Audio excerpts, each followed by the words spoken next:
dengan akidah, beribadah, ditekankan itu dahulu. Ini pendidikan yang betul.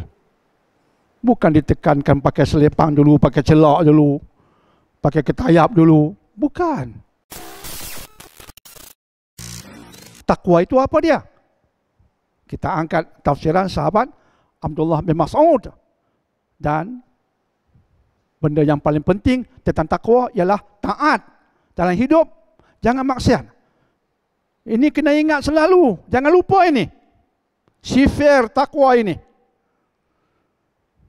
Dan bila kita taat, apa perkara penting yang kita kena buat untuk taat?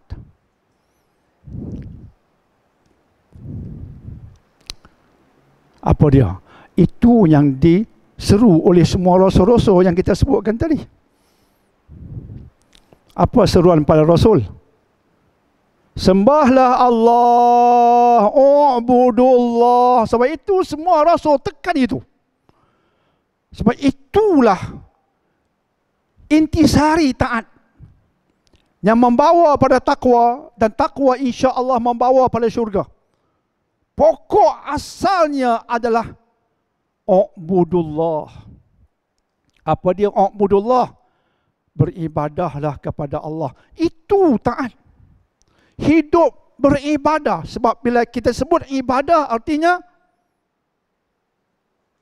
kita buat apa pun dalam hidup, kita buat berdasarkan syariat. Itu ibadah. Dengan penuh keikhlasan. Luar dalam kena jaga. Kalau luar saja kita jaga, rukun-rukun luaran, ikhlas tidak ada, dia bukan ibadah. Bila ibadah luar dalam kita jaga, berterusan, biiznillah, orang itu bertakwa. Pintu syurga terbuka baginya biiznillah dengan takwa itu. Nampak sifirnya? Nampak tak tuan-tuan dan puan-puan, sifir agama ini tentang jalan nak ke syurga. Maka semua rasul, termasuk ayat yang kita bacakan tadi tentang Nabi Syuaib kepada kaumnya di Madian, ubudullah. Sebelum ini cerita kaum Ad diutus Nabi Hud, ubudullah. Nabi Saleh diutus pada Samud, ubudullah. Nabi Nuh diutus pada kaumnya, ubudullah. Sama. That never changed. Sembah Allah zahir dan batin dalam seluruh hidupmu.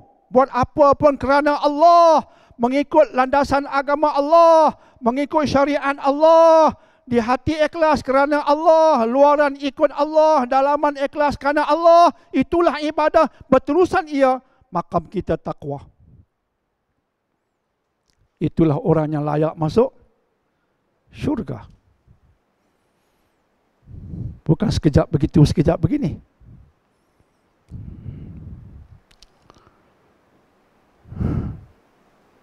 Lantas bila kita didik diri kita, didik umat untuk mementingkan ibadah dalam usaha untuk mencapai makam takwa.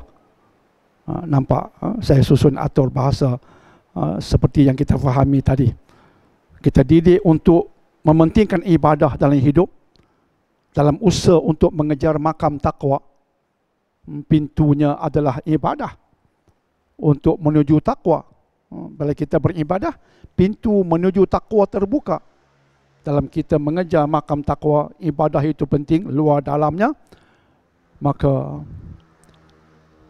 apakah mungkin orang yang beribadah seperti itu akan buat benda yang mungkar? Apakah mungkin orang yang beribadah seperti itu, mengejar makam takwa, apakah mungkin dia akan cenderung melakukan benda haram, maksiat, mungkar? Mungkin tak? Nampak jauh kemungkinan untuk melakukan maksiat itu, jauh. Ada jaminan insya Allah dia tak akan melakukan benda mungkar. Lantas bila Allah perintahkan, jangan buat itu, terus dia buat. Sebab jiwanya, jiwa nak beribadah. Allah haramkan ini, dia tinggalkan terus. Itu berlaku pada sahabat. Sahabat punyalah kaki botol, kaki arak kan. Maka konsep akidah ditekankan, sembahlah Allah, patuh perintah Allah. 13 tahun itu ditekankan dahulu. Berpindah ke Madinah, baru datang perincian syariat. Termasuk salah satunya hukum pengharaman arak. Arak tak diharamkan ketika mereka berada di Mekah sebelum hijrah. Belum. Ditekankan dahulu kepentingan akidah, beribadah. Ditekankan itu dahulu. Ini pendidikan yang betul. Bukan ditekankan pakai selepang dulu, pakai celak dulu, pakai ketayap dulu. Bukan. Ditekankan kepentingan pakai capal lah. Tak kena keutamaannya.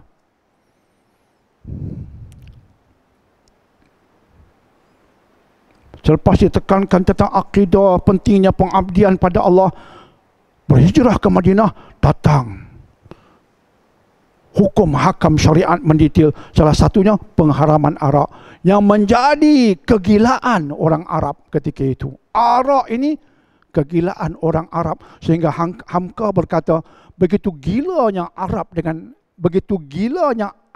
dengan arak, sehingga kan terdapat 250 kalimat dalam bahasa Arab yang bermaksud arak dan tuak. Bahasa Melayu yang bermaksud arak tuak tak banyak kan? Arak tuak. Apa lagi? Apa lagi? Untuk cari. Tak banyak. Arab kata Hamka ada 250 perkataan yang maksudnya arak dan tuak.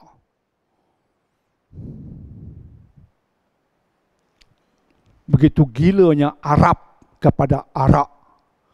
Pum, datang perintah untuk meninggalkan arak kesemuanya sama sekali. Apa berlaku pada sahabat yang sebelumnya termasuk golongan yang gila dengan arak. Apa berlaku pada mereka radhiyallahu anhum?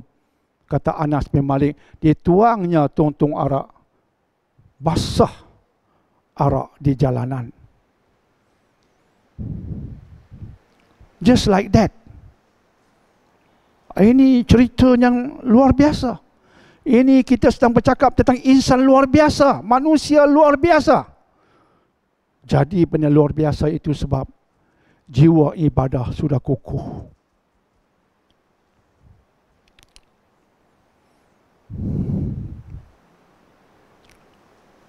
Maka pendidikan agama kena menekankan aspek ini. Bukan sekadar hafaz begitu saja. Bincang bab semayang tak habis-habis itu saja. Ya, semayang penting.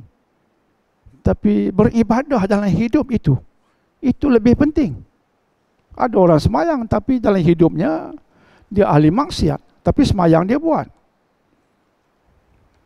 Alhamdulillah. Tapi maksiat dia buat. Nak ke mana jadinya kita akhirnya?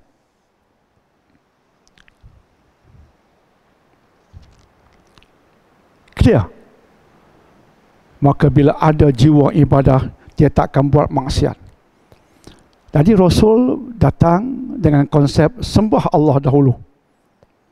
Kemudian kata Nabi Syuaib dalam ayat 85, qad ja'atakum bayyinatum min rabbikum, telah datang kepada kamu bayyinah.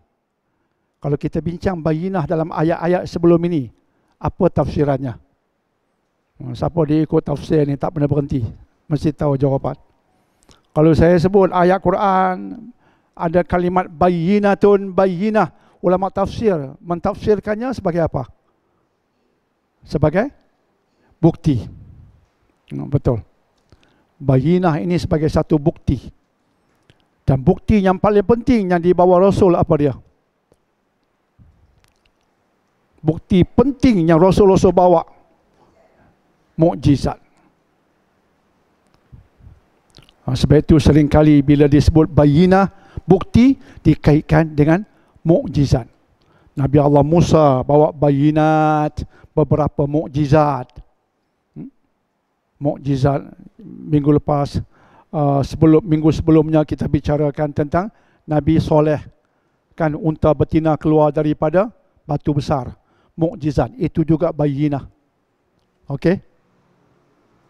Jadi bayinah adalah bukti, dan bukti yang Rasul bawa adalah mukjizat.